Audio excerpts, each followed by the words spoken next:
In a secluded place that grows only tomatoes, several children live inside a secret high-tech school. Mimihime, one of the students in the institution, is looking up at the facility's roof and realizes they will have a test today. Her friend was surprised when she hears this, but later that day, Robot Siri announces they're having a surprise test, which surprises all of the students. During the test, Mimihime's friend Tokyo receives a message asking her if she wants to go beyond the outside. Somewhere a pair of teens, Maru and Kiruko, are on a cross-country trip all over Japan to find food and survive this harsh environment that they're now living in.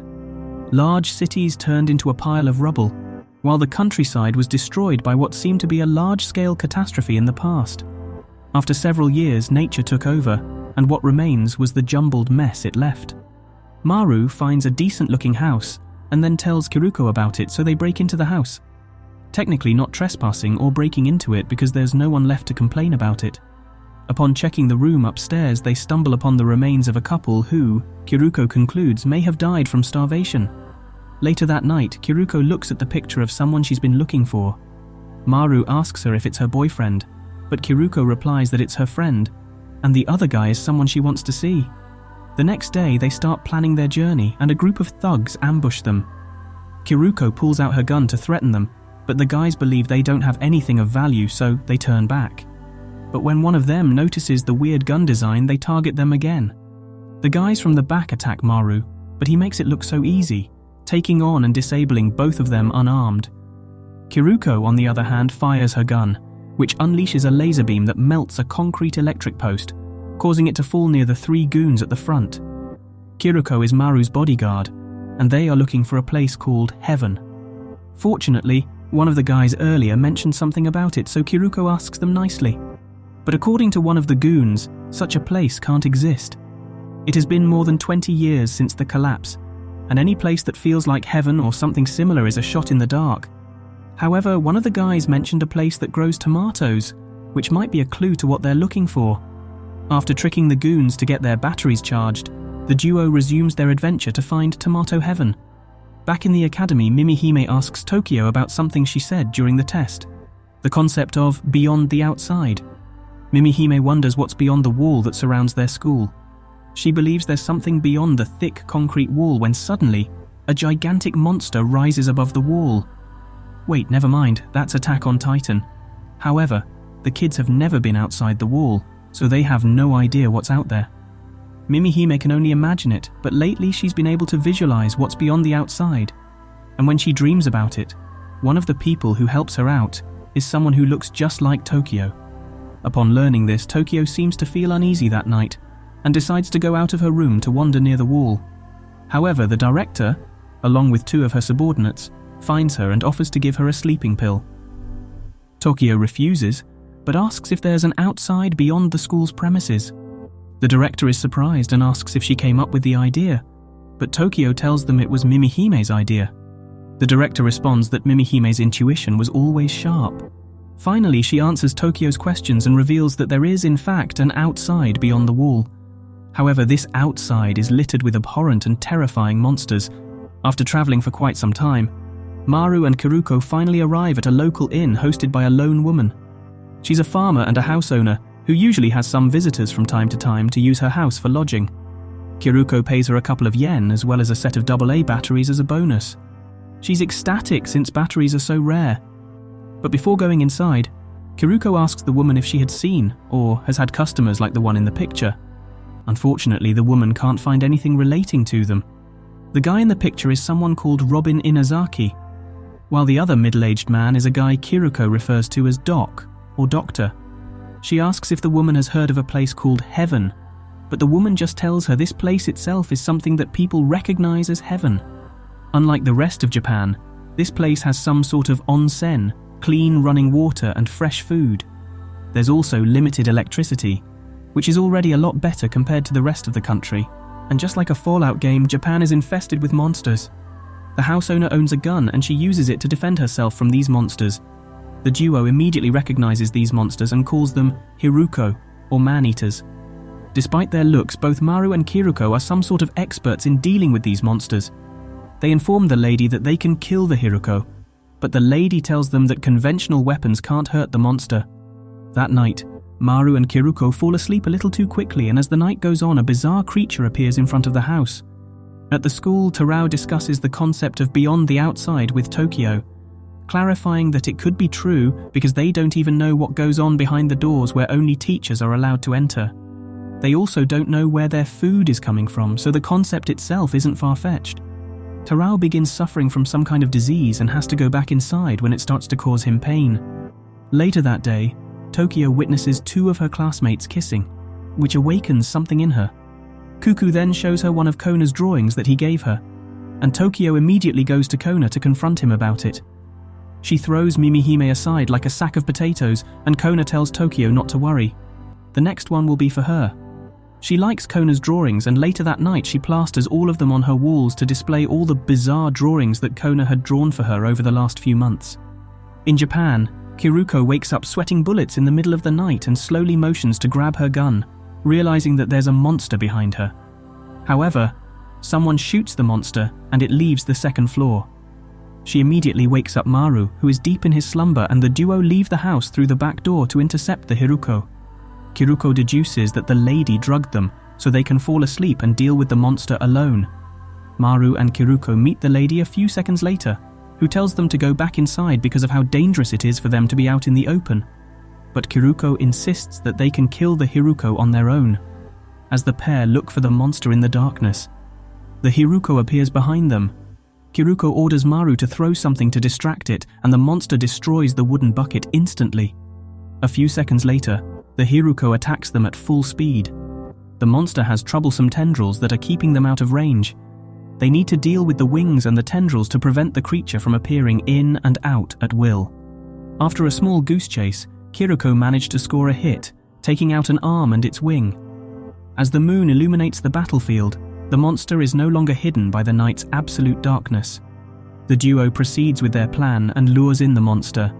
But when Kiruko's about to deliver the final shot, the lady appears behind her and stops Kiruko. She yells at the monster, telling it to go away, stopping both Maru and Kiruko from killing the monster. She tells them that it's her son that they're hurting. When she explains that her son, Yuta, became the monster, Kiruko decides not to pursue it any longer as she's out of shots anyway. The mother breathes a sigh of relief, telling the monster that he's safe now. When she shows Kiruko that they can quote-unquote communicate, the monster slices her head off cleanly with its tendrils, following up another with a nice slice to finish her off. Maru and Kiruko are horrified to witness something that was easily preventable. But seeing Kiruko's tears, Maru faces off against the monster alone, dodging its attacks before taking hold of it. With his secret powers, Maru crushes the monster's core, killing it completely. After dealing with the monster, the duo rest up for the night, and the next day, they prepare to continue their trip to find heaven. They craft a makeshift raft and traverse the sunken city to look for it. Maru reveals to Kiruko the reason why they're looking for heaven in the first place. He shows her a box with a cylinder containing medicines inside. He's been asked by someone to inject the medicine into someone with a face that looks like him. A few years ago, a person named Mikura commissioned Kiruko to take over as Maru's bodyguard and help him achieve his mission. After a few hours, they finally arrive at the place called Tomato Heaven. But instead of tomatoes, a group of survivors who established a farming settlement welcomes them. A guy named Kusakabe, who acts as the leader of the farm, welcomes them. Apparently, they just started as a group of people trying to revive the old society. But as time went on, they switched their lifestyles and began attracting like-minded people over time. After a few years, the population grew significantly enough to call it a small community. But this isn't the place they're looking for, since Maru's look-alike is nowhere to be found. Later that night, one of the guys recognizes Kiruko and confuses her with someone named Takehaya Kiriko. Kiruko denies it and goes silent, so Maru interrupts the guy and tells him to piss off. But he recognizes a faint detail from one of the boxes when the guy's flashlight shone a light on it. The bird logo on the box looks very similar to the laser gun's grip, so they ask the man where the box came from. The man tells them that the box came from Tokyo via ship. So the pair plan to board one of those ships to track the box's origin. On the way to Tokyo, Maru tells Kiruko they should just abandon the mission to find heaven and settle on a farm together with her. He confesses his feelings and goes in for a kiss, but things go a little unexpectedly as Kiruko reveals her true self. Kiruko tells Maru that physically, she is a woman, but in his mind, he is a man. A confusing revelation to Maru. 5 years ago, Kiruko and his sister Takehaya Kiriko lived together in an orphanage. Takehaya was a go-kart racer and many people are actually fans of her. It was 10 years since the collapse and people had nothing better to do but to keep their spirits high by betting on go-kart drivers who use the undamaged part of the city as their racetrack. Takehaya uses her earnings to support their livelihood with her little brother Haruki. Robin Inazaki is the leader of this orphanage, and together they live quite a life. Robin once saved Haruki from thugs and taught him a few valuable lessons when fighting people, which Haruki later used in life. To Haruki, Robin is something he looks up to. Robin even gave Haruki his jacket as a souvenir. The doctor, however, was a different case. The mysterious doctor was researching man-eaters and one of Haruki's friends advised him against letting Takehaya get closer with the physician. Haruki used a makeshift crossbow and practiced with it until he was good enough to be useful to Robin.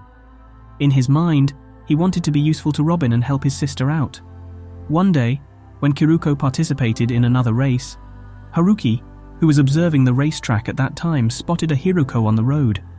Fearing that his sister might be in danger, he immediately goes after it without a solid plan.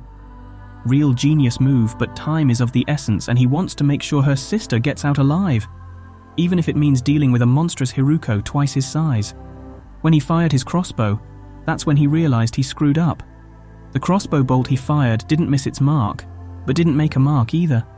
He pulls out his knife and goes for a melee kill, but with no success. The Hiruko absorbs his right arm, slowly inching its way to his body. Takehaya, who was leading in the race, sees the man-eater.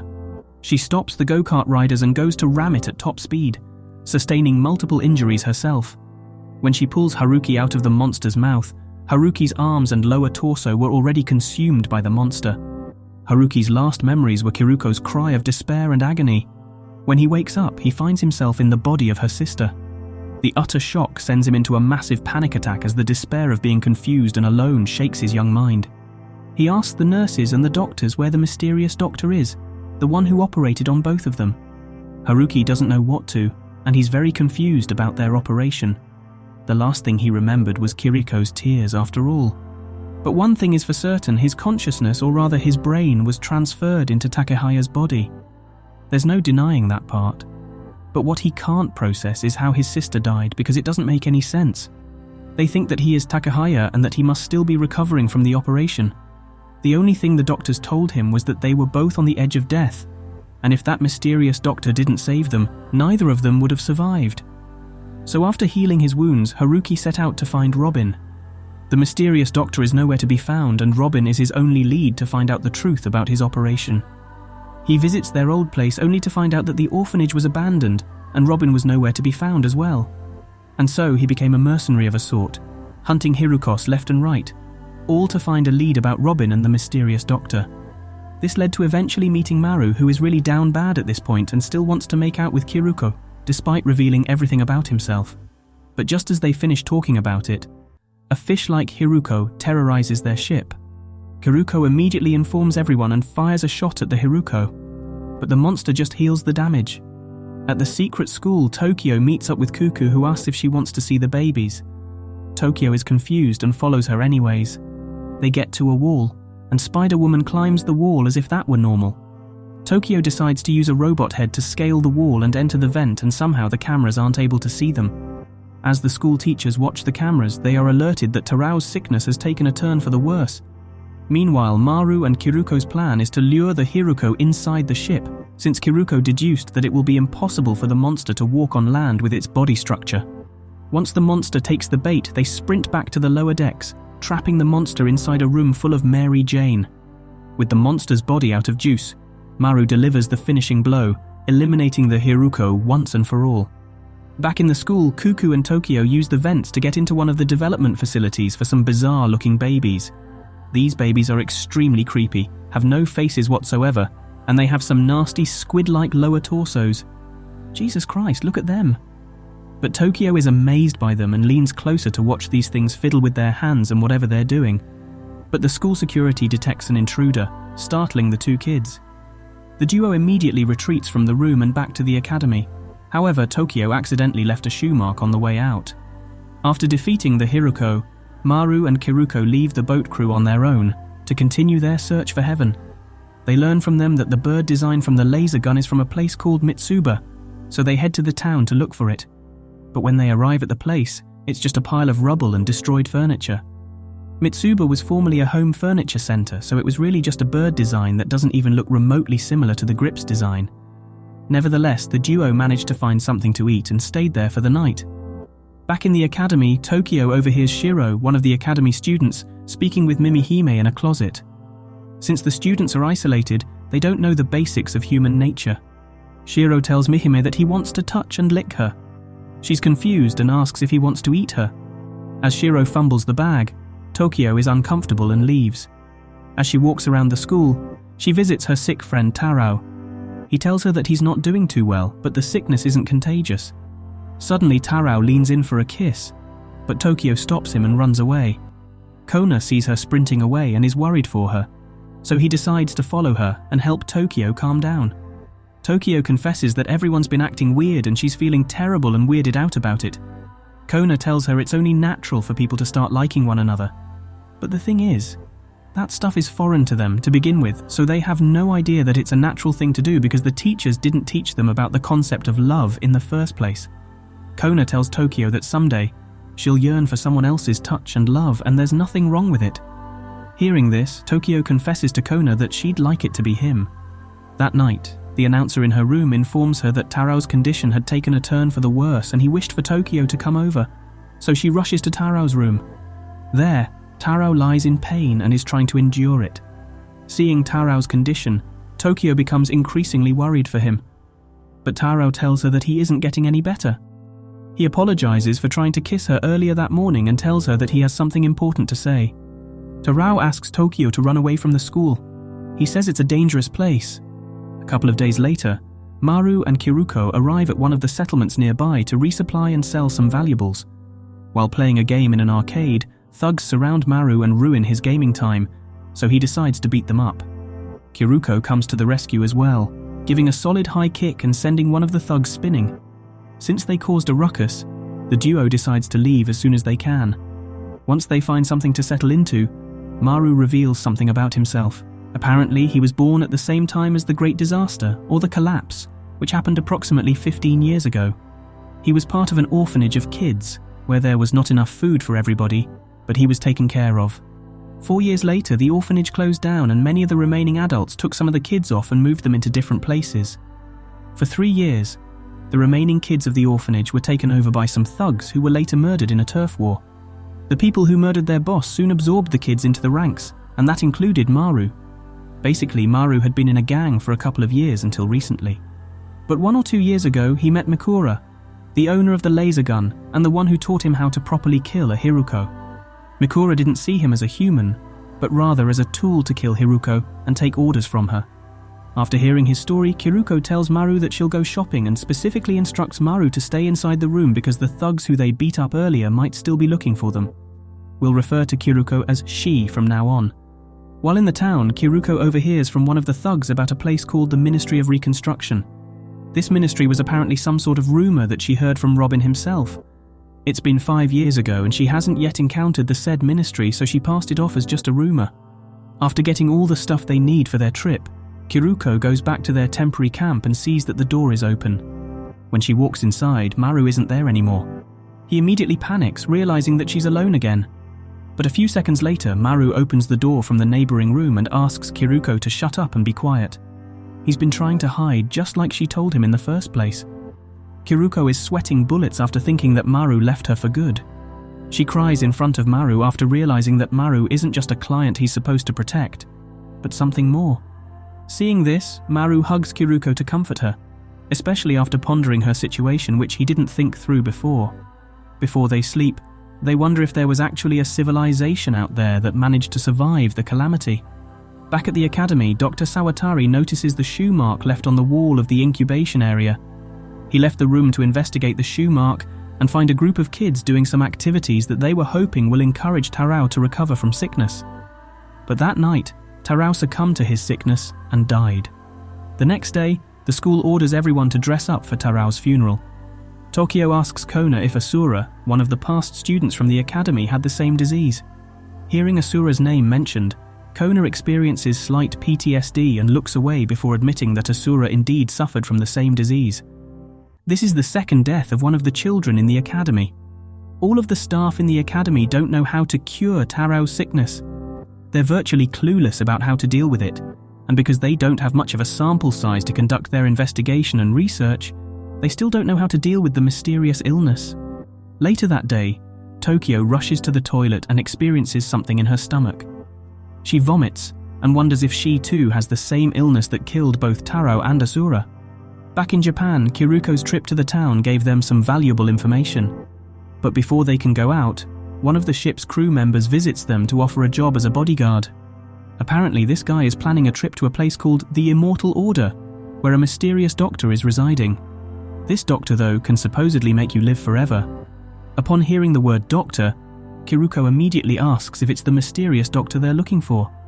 But it's no good since the man hasn't met the doctor himself. After buying information from the man, the duo heads out to find the Immortal Order. Back at the academy, Dr. Sawatari informs the director that something is wrong. After cremating Tarao's body, they discovered that Tarao has a Hiruko core, the most appalling revelation so far. And that brings us to the end of this episode of Heavenly Delusion.